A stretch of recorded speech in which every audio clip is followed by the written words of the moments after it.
un programa especial de todo lo que pasa detrás de cámara. Vamos a darle de inmediato la bienvenida a alguien que aprecio mucho, el mayor general Rafael Emilio de Luna Pichirilo. Él es director ejecutivo de la Unidad Técnica Ejecutora de Proyectos de Desarrollo Agroforestal de la Presidencia y también es exdirector de la Defensa Civil. Bienvenido a Abriendo la Mañana, general. Qué placer tenerle con nosotros. Buenos días, Arisleida. Buenos días, Helio.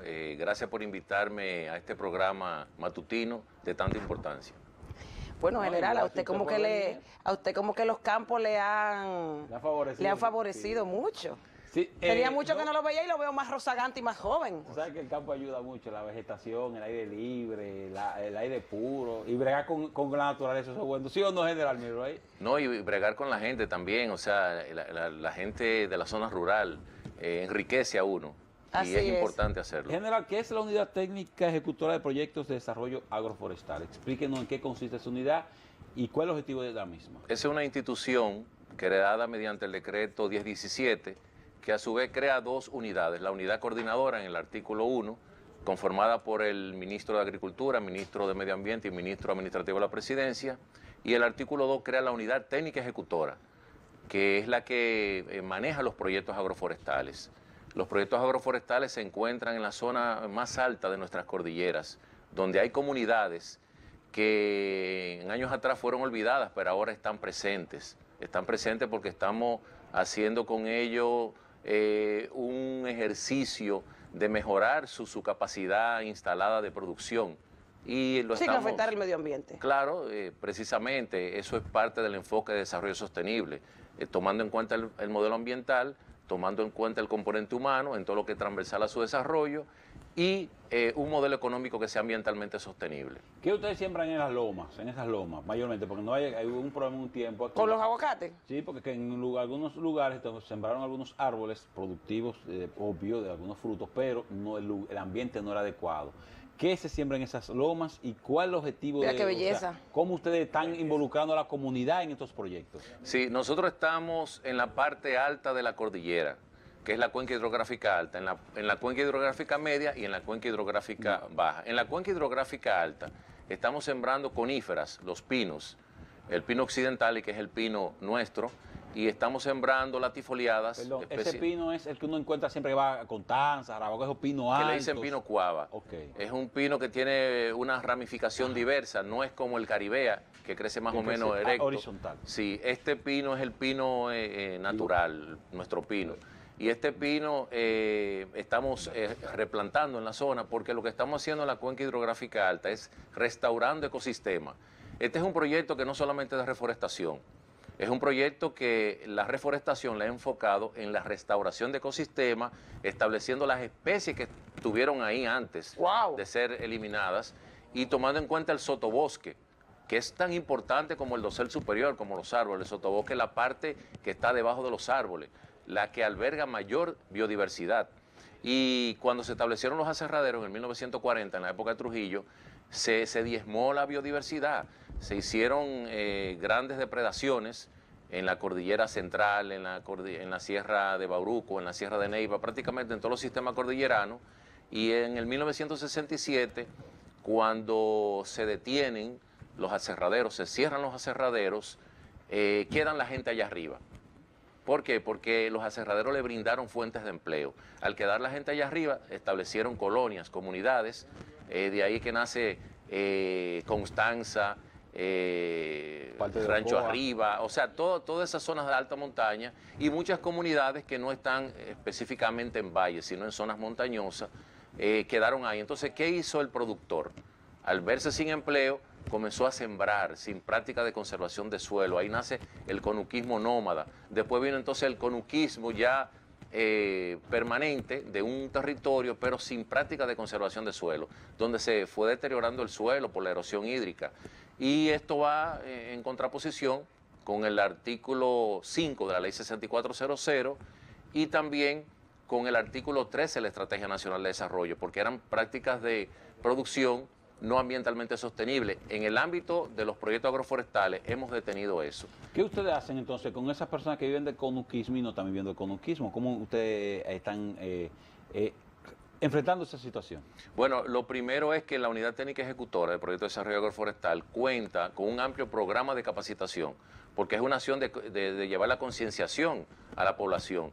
Aparte de esto, detuvimos esa práctica no ambientalmente sostenible como la siembra de leguminosas, entiéndase guandú, la habichuela. Y entonces se hizo un estudio económico y se determinó que la gente que se dedicaba a eso más o menos devengaba o producía 4.000 pesos y tanto mensuales. Nosotros le estamos dando 5.000 pesos mensuales, es como un pago por servicio ambiental y están incorporados al proyecto. Detuvieron eso, estamos reforestando esas áreas y también estamos haciendo algo sumamente importante en los territorios de montaña, que es restaurando los cafetales. Restaurando los cafetales se da el efecto de deforestación evitada, porque si el cafetal no produce, ustedes saben que la broca y la Emilia bastata y la roya diezmaron la producción cafetalera nacional. Entonces, si nosotros no renovamos esos cafetales, ¿qué va a hacer el productor, el dueño de la tierra? Va a cortar lo que era la sombra de los cafetales, que es una importante cobertura.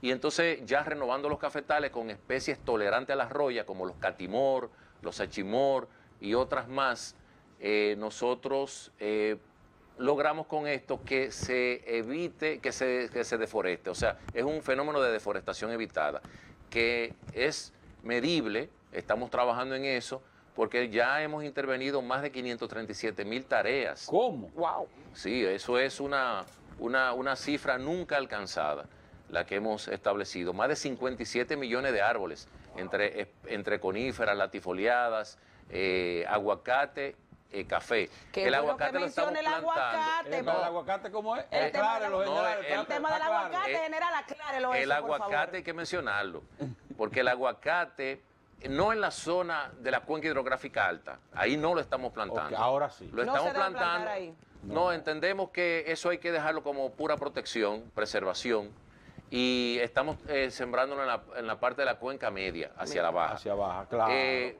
Produce cobertura. Además, nosotros no estamos haciendo monocultivos, nosotros estamos estableciendo unidades productivas agroforestales, que estos son unidades diversas, donde tienen no solamente árboles de alto porte, tienen de medio porte, tienen también ciclo corto, o sea que es lo que va a resolver la presencia del productor en la montaña. General, vamos a orientar al público televidente, vamos a concienciarlos.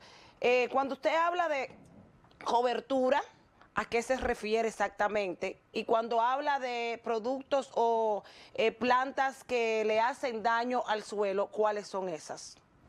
Bueno, cuando hablamos de cobertura, hablamos de vegetación, que es lo que sostiene la biodiversidad y protege el suelo. No estamos trabajando con plata que le haga daño al suelo. Y ¿Cuáles no serían esas? Y no se puede decir al suelo, sino a un ecosistema. Porque si usted, por ejemplo, lleva una especie de árboles o de arbusto a un lugar donde no estaba, usted está alterando ese ecosistema. Por eso estamos trabajando con la restauración de ecosistemas. El equilibrio ecológico hay que mantenerlo. Es un sistema. El ecosistema es un sistema, tal y como su nombre lo dice. Entonces, si en un sistema usted pone una pieza que no tenía ese sistema, de alguna forma u otra, rompe el equilibrio. Entonces, hay que tomar en cuenta esto. Y hay especies El general es agrónomo, invasoras. señores, por eso habla con tanta propiedad de los temas. Hay especies invasoras que son agresivas, no permiten que se regeneren las especies que anteriormente estaban en un territorio. Inclusive a veces hay algunas que producen un efecto de alelopatía. La alelopatía es no permitir que se desarrolle nada debajo de ellas. Y esto va en contraposición a lo que es proteger el suelo. El suelo es sumamente pertinente protegerlo porque, en primer lugar, el suelo asimilable por las plantas es de poco espesor. Y si usted lo descubre, si no está la cobertura presente, se da en la primera hora de precipitación lo que es el flujo ortoniano. ¿Qué es el flujo ortoniano? Cuando llueve en una zona que está descubierta, la capilaridad, el sistema de infiltración, no puede absorber ese impacto de repente. Entonces, se va la primera capa, se va yendo por erosión hídrica al suelo, y como a la hora que se estabiliza, entonces ya el suelo comienza a absorber. Por eso es que debe siempre tener cobertura el suelo. General, esta unidad técnica ejecutora, ¿cuántos proyectos está manejando y cuál es hacia dónde vamos en los próximos meses durante este año? Nosotros tenemos 7 grandes proyectos en el sur y tenemos ya 6 frentes importantes en el Cibao. Estamos hablando de alrededor de 766.000 331 tareas proyectadas plantar, de las que tenemos más de 530.000 ya a la fecha. Le mencioné que teníamos más de 57 millones de árboles plantados. Hay más de 13 millones de especies forestales y más de 44 millones de especies agrícolas. Perdón, antes usted dijo ¿cuántos millones de árboles tenemos? Más de 57 millones de árboles. Y todo depende, la velocidad de plantación depende de la época de precipitación. A eso que voy. Porque sí. nosotros no estamos plantando por plantar. A eso que voy, exactamente. O No. sea, general, ¿qué ustedes evalúan antes? Si un ejemplo, vamos a sembrar árboles en el sur, por Elías Piña, un ejemplo, ¿qué es lo que ustedes evalúan? ¿Cómo lo evalúan? ¿Qué tipo de árbol? Entonces, porque no son los mismos árboles que se llaman la cordillera. No, en el sur es una zona árida. No, usted me entiende, ¿cómo usted lo evalúan? No, el sur tiene zonas que son exuberantes y hay mucha agua en gran parte del sur. Yo invito a la gente que vaya a conocer el sur para que vea lo bonito que es el sur de la República Dominicana. Se parece mucho al nordeste de Brasil, se parece mucho al sur de España. Y son bosques secos subtropical y monte espinoso subtropical, pero también hay zonas de vida, según la clasificación de Holdricks, que va en transición al bosque húmedo, porque tiene zonas de alta montaña. Sí, muy frío. Entonces, para plantar, para reforestar, hay que tomar en cuenta varias cosas. Primero, que la especie sea del lugar o se dé en el lugar. Y en segundo lugar, que la capacidad de hidratación, la turgencia del suelo sea óptima y que haya proyección de lluvias. Por eso es que nosotros en diciembre, aunque llueva, no plantamos. En enero, aunque llueva, no plantamos. Tienen que ser lugares que tengan microclimas especiales, que por convección, por convectividad, se generen lluvias locales, por condensación. Pero no tiramos plantas, no plantamos por plantar. Pero eso está muy bien explicado y muy bien planificado. Y bien técnico. Imagínate tú sembrando un cactus en Constanza. No, pero estoy diciendo porque cuando habló de O en Villa los millones de Altagracia. árboles, mucha gente diría, no, eso es lo que están tirando, sembrando por todas partes, donde hay algo claro, ponen árboles, si no ustedes tienen un estudio ya previo de la localidad. Mire, nosotros tenemos un ejército de gente plantando y vamos por 57 millones de árboles, pero si hubiéramos estado plantando por plantar, tuviéramos 100 millones plantados, pero ese no es el asunto. El asunto es que lo que plantemos se quede. Inclusive tenemos un plan de reposición donde hay ciertas mortalidades, porque estamos presentando una reforestación que ha sido sustentada por un proyecto formulado de manera holística, integral. Es un proyecto que tiene muy en cuenta el componente humano y el componente ambiental. Es un proyecto que va a mejorar la capacidad de producción de la gente y que va a poder insertarse de manera más competitiva en el mercado nacional e internacional. Además, es un proyecto que, según establece la Ley 498 del 2006, que es la Ley de Planificación e Inversión Pública de la República Dominicana, es un proyecto de capital fijo. ¿Por qué de capital fijo? Porque estamos trabajando con infraestructura y mejorando la capacidad de producción. Es un proyecto de capital humano, porque estamos trabajando con el capital humano, llevando ciertos experticios al capital humano, mejorando las condiciones de vida al capital humano, y estamos también trabajando con un proyecto que es del tipo de creación de conocimientos. Eso le iba a decir que es muy importante, porque si ustedes... Esos son los 3 tipos de proyectos. General, vámonos para la frontera. Usted sabe que normalmente al estar ya en la frontera, en una cercanía con nuestros hermanos haitianos, ellos tienden a talar nuestros árboles. ¿Cómo están ustedes tratando ese área para enfrentar esa problemática? Bueno, nosotros en la frontera tenemos 2 proyectos, que es el proyecto Hondo Valle y Juan Santiago y el proyecto Independencia. Eso hacen frontera con Haití, pero en parte de los territorios de la frontera. Porque, por ejemplo, el proyecto Hondo Valle y Juan Santiago, que está en la provincia de Las Piñas, son 95.000 tareas que se tiene proyectada plantar. El proyecto Sabaneta, que está en el área de influencia de la presa Sabaneta, Cordillera Central, vertiente sur, son 85.000 tareas. El proyecto Los Fríos son 115.000 tareas, eso es en la Cordillera Central, provincia de Azua, y San Juan tiene territorio también ese proyecto. El proyecto Bauruco, que ese proyecto tiene alrededor de 113.000 tareas, el proyecto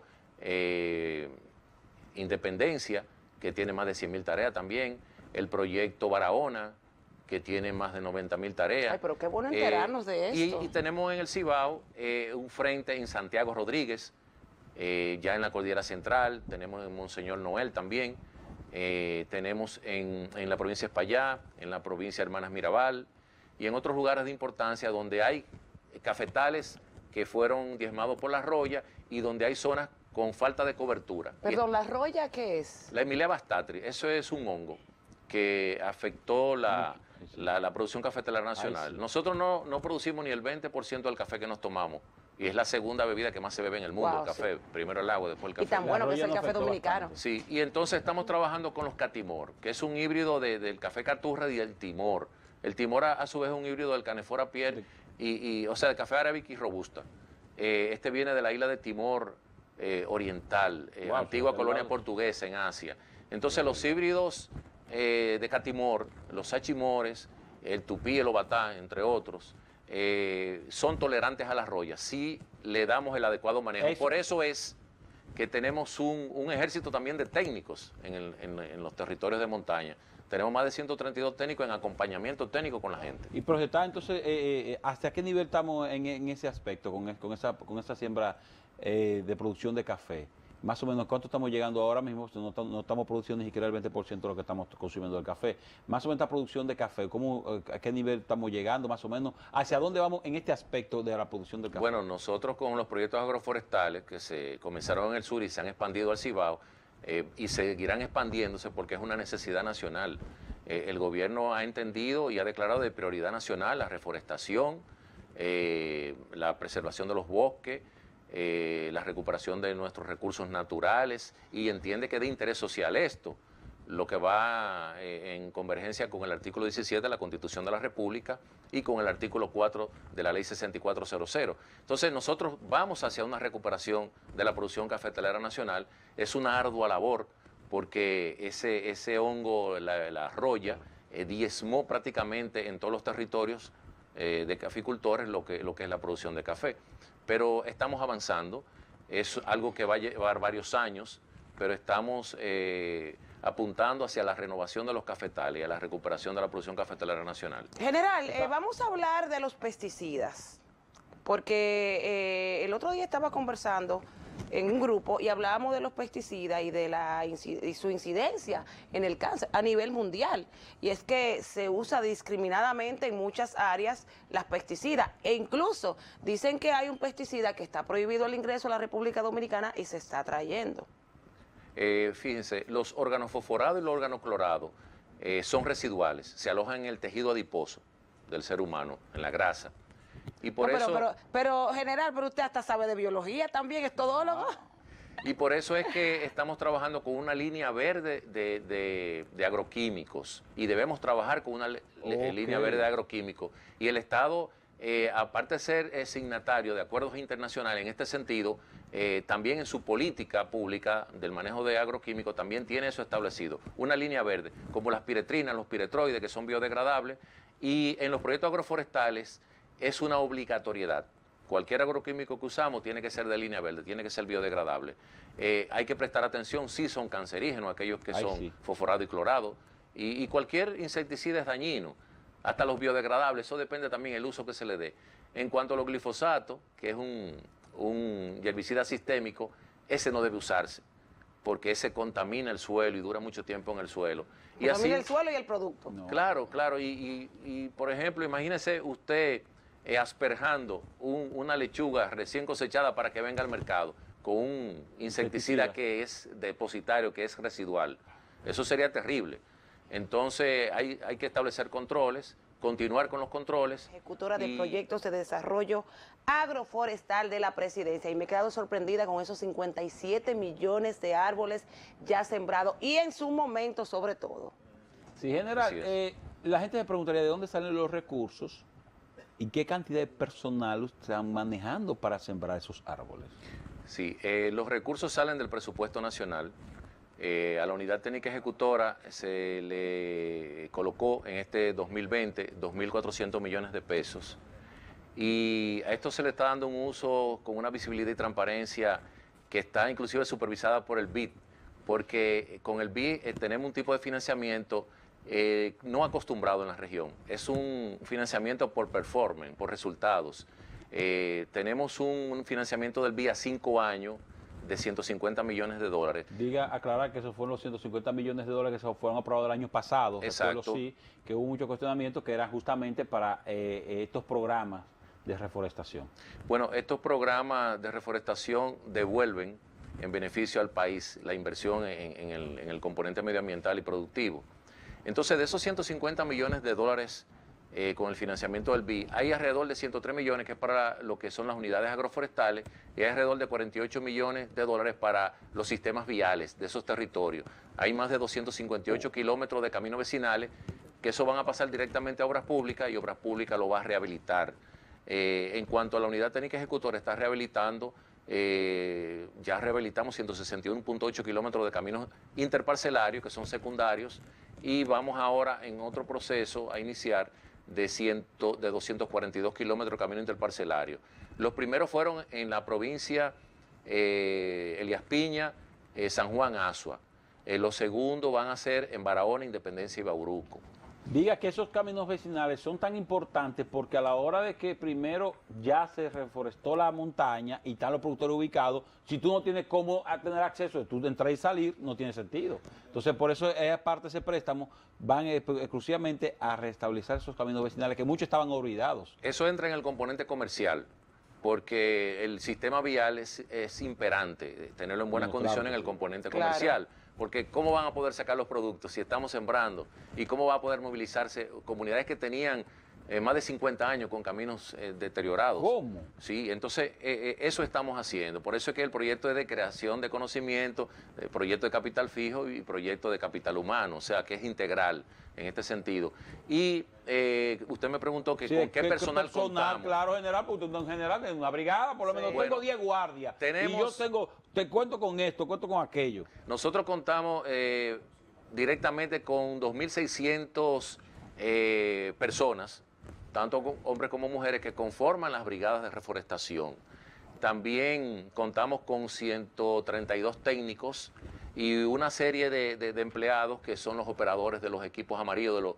Tenemos equipos pesados en cada proyecto para ir rehabilitando caminos. Claro que sí. Y aparte de esto, hay algo importante que destacar. Estamos pagando más de 54 millones de pesos mensuales en nómina. ¿Quiénes conforman esa nómina? Esa nómina la conforma la misma comunidad, porque estamos mejorando lo que es la fluidez de las relaciones sociedad-estado. Le estamos dando participación en todos los niveles de las políticas públicas en lo que se refiere a los proyectos agroforestales, a la gente. Esto va también en convergencia con el artículo 15 de la Estrategia Nacional de Desarrollo. Entonces, estas brigadas y cualquier otro empleo que surja en los proyectos agroforestales, es el Comité Local de Coordinación y Ejecución que lo establece. Es la misma comunidad, la gobernanza local, los líderes comunitarios, los líderes de asociaciones agrícolas, la Iglesia Católica, la Iglesia Evangélica. Wow, qué por eso hermoso yo le puedo decir... O sea, ahí no está la política metida en este fulano, de este ninguna amigo manera. mío, este menguado, no. Cero política partidarista, esa fue la primera orden que me dio el señor presidente. Y pueden ir a los proyectos agroforestales, que hay gente de todos los partidos y de todas las religiosidades. Pero que son gente, Claro, porque diga, la que isla tienen del una presidente función. de todos. Pero Claro. diga que es una función que tienen en la comunidad, entonces la comunidad dice, no, hay que ayudar a esas personas. Sí, no, y no solamente eso, los comités son los que revisan todas las acciones que llevamos a cabo en los proyectos, en conjunción con las comunidades que estamos ejecutando el proyecto. General, en una ocasión tuvimos la oportunidad de trabajar en los tiempos de tormenta, las inundaciones. ¿Qué podríamos decir acerca de los 57 millones de árboles sembrados? Y como estamos ahora cuando vienen las tormentas, me imagino que eso influye mucho cuando llueve, que ahora no pase lo que pasaba hace unos años, que nos dio mucha agua de beber, las inundaciones. Claro que sí, inclusive Naciones Unidas está propiciando eso como disminución de la vulnerabilidad. Si usted tiene la montaña con cobertura, la erosión hídrica será menor, las crecidas de los ríos serán menos Impactante porque los árboles, es cierto. Claro, por el efecto esponja de la montaña. Claro que sí. Cada montaña que nosotros plantamos, usted puede estar seguro que hacemos menos vulnerable a la comunidad que vive debajo de esa montaña. Ay, Sí, pero porque qué hay un bueno. impacto, eso es muy importante, por ustedes en algunos países, y disculpe el ejemplo, de África, esos lugares que cuando llueve, y toda esta inundación, lo que pasa es que la montaña no tiene una forma de amortiguamiento de esa agua, porque rueda totalmente hacia las ciudades, entonces aquí no. Esta vez, Por eso hay que concienciar mucho al ciudadano acerca de la deforestación y lo que ocurre. Porque el general te puede decir todo lo que pasamos cuando los 3 Así años es. consecutivos que tuvimos inundaciones. General, Así ¿hacia es. dónde vamos con estos programas este año? Ya que ustedes, ¿qué norte van a buscar? No menciona la región este del país, hay proyectos para la región este, o sea, ¿hacia dónde vamos con estos programas ya en los próximos años? Nosotros vamos a continuar con lo que está proyectado. Inicialmente le dije que son más de 766.000 tareas, vamos por alrededor de más o menos 532.000, algo más. Continuar con estas plantaciones, pero eso depende de la precipitación pluvial. Si no llueve, no plantamos, si llueve, plantamos. Y si hay proyección de lluvia, seguiremos plantando, porque hay que cuidar ese activo. Además, hicimos una alianza estratégica público-privada con todos los viveristas del país mediante licitación pública. ¿Cómo? Ellos están produciendo las plantas, nosotros le estamos pagando, eso se está haciendo con honestidad, visibilidad, y le puede preguntar a cualquier viverista cómo se maneja eso. Y entonces es un activo de la nación que hay que preservar. Usted produce un árbol, eso cuesta dinero, y si usted lo siembra en época de no precipitación, usted botó el dinero. Por eso es que es una planificación completa que estamos haciendo, de arriba abajo en ese sentido, para eficientizar el uso de los recursos. Y si alguien se quiere acercar a ustedes de alguna comunidad, ¿cómo podrían hacerlo? ¿Cómo tienen acceso a acercarse a este tipo de programas? Sí, lo hacen en el día a día. Tenemos unas instancias en cada lugar, que son los coordinadores más los equipos técnicos, son conocidos por todos. Además, a través de los comités locales de coordinación y ejecución, hay una inserción de cualquier persona o integración de cualquier persona que quiera estar en los proyectos agroforestales. Hay visibilidad en ese sentido. General, se nos acaba el tiempo. Antes de ir, Noelio hablaba de que no mencionaron el este, si ustedes también están trabajando con esos tipos de proyectos en el este. No estamos en el este. Recuérdense que estamos trabajando en zona alta de montaña. En el este está la cordillera oriental o la sierra oriental, que en algún momento podemos llegar allá. Pero ahora mismo estamos en las principales cordilleras, Central, Sierra de Bauruco y Sierra de Neiva. Y donde hay más densidad poblacional abajo, donde están las principales fuentes de agua y las principales obras de infraestructura hidráulica, presas, tomas de canales de riego, tomas de acueductos también. Ya para cerrar, general, con estos programas podemos decir, Dios mediante, que en los próximos años, 10 o 15 años, nosotros no vamos a tener problemas de la deforestación. Nosotros tenemos que continuar. Esto es una labor de más de 20 años que hay que hacer. Esta es una labor que, bueno, la misma Constitución de la República lo establece en su artículo 17, en el artículo 67, la Estrategia Nacional de Desarrollo, porque estos programas contribuyen al logro de los objetivos y metas de la Estrategia Nacional de Desarrollo. General, muchísimas gracias por habernos acompañado. Venga a visitarnos más a menudo, que hay que orientar a esa ciudadanía. Sí, así lo haré. Gracias, Arisleida. No, a usted, gracias por estar con nosotros, general, de verdad, gracias. Nosotros, bueno, vamos antes de cerrar el programa, hay varias actividades. El fin de semana preparan un trabajo sobre el candidato presidencial Gonzalo Castillo, donde dice que da garantía de mantener la estabilidad económica en la República Dominicana. Veamos a este material.